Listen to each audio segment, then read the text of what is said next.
Hello friends, welcome to MKI SAMAYAL. நம்ம சேனல்ல இன்னைக்கு ஒரு ஸ்வீட்டான ரெசிபி தான் பார்க்க போறோம்.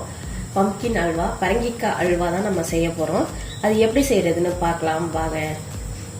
இப்போ நான் ஒரு கப் பரங்கிக்காய் எடுத்து துருவி எடுத்து வச்சிருக்கேன். அரை கப் சர்க்கரை எடுத்து வச்சிருக்கேன். சர்க்கரை வந்து கொஞ்சம் கம்மியாவே இருக்கணும். ஏன்னா பரங்கிக்காய் கொஞ்சம் இனிப்பா இருக்கும். அதனால கொஞ்சம் நம்ம சர்க்கரையை குறைச்சிக்கலாம். பால் தேவையான அளவு பால் எடுத்து வச்சிருக்கேன். முந்திரி எடுத்து வச்சிருக்கேன். ஒரு 10 முந்திரி போல எடுத்து வச்சிருக்கேன். ஒரு 1/4 டீஸ்பூன் ஏலக்காய் பொடி எடுத்து வச்சிருக்கேன். தேவையான அளவு நெய் சேர்த்து நம்ம எப்படி செய்யறதுன்னு பார்க்கலாம் வாங்க. வீடியோக்குள்ள போகலாம். இப்போ நம்ம பம்ப்கின் அல்வா செய்யறதுக்கு ஸ்டார்ட் பண்ணிடலாம். அதுக்கு நான் ஒரு கடாய் வச்சிருக்கேன். கடாய் ஹீட் ஆனோன்னே கொஞ்சமா நெய் சேர்த்துக்கலாம். நெய் நல்லா உருகுனோன்னே நம்ம எடுத்து வச்சிருக்க முந்திரியை அதில் போட்டுக்கலாம். போட்டுட்டு இதை கொஞ்சம் பொன் வறுவலா நம்ம வறுத்து எடுத்துக்கலாம். பாருங்க, நல்லா பொன்னிறமா மாறிடுச்சு. இதை நம்ம ஒரு பிளேட்டுக்கு மாத்திக்கலாம். இப்போ அதே கடாயில துருவி வச்சிருக்க இந்த பரங்கிக்காவையும் சேர்த்து நம்ம பச்சை வாசம் போக நம்ம நல்லா வதக்கி எடுத்துக்கலாம். பாருங்க, ஓரளவுக்கு பச்சை வாசம் போக வதக்கிட்டேன். கூட கொஞ்சமா நம்ம பால் சேர்த்து தேவையான அளவு பால் சேர்த்து நல்லா குழவா வேக வச்சுக்கலாம். சேர்த்துட்டு நல்லா மிக்ஸ் பண்ணிவிட்டு நம்ம இன்னும் கொஞ்சம் நேரம் இந்த பரங்கிக்காவை வேக வச்சுக்கலாம். பாருங்க, பரங்கிக்காய் நல்லா வெந்து வந்துடுச்சு.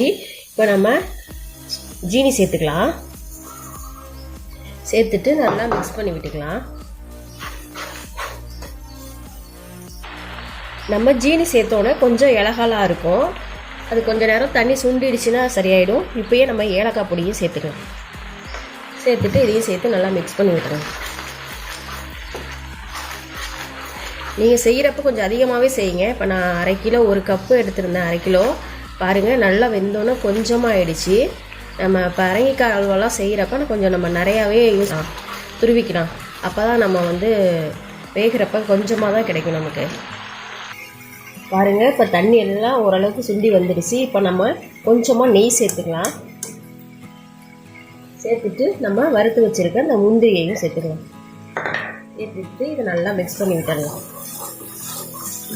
நமக்கு கடாயில் ஒட்டாமல் வரணும், அது வரைக்கும் நல்லா மிக்ஸ் பண்ணிக்கலாம். பாருங்கள், தண்ணி எல்லாமே சுண்டிடுச்சு.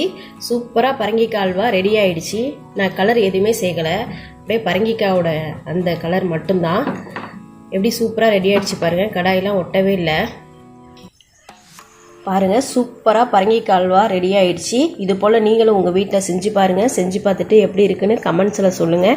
இந்த வீடியோ உங்களுக்கு பிடிச்சிருந்துச்சுன்னா லைக் பண்ணுங்கள், கமெண்ட் பண்ணுங்கள், ஷேர் பண்ணுங்கள். MKI சமையலை சப்ஸ்கிரைப் பண்ணுங்கள். Thank you friends.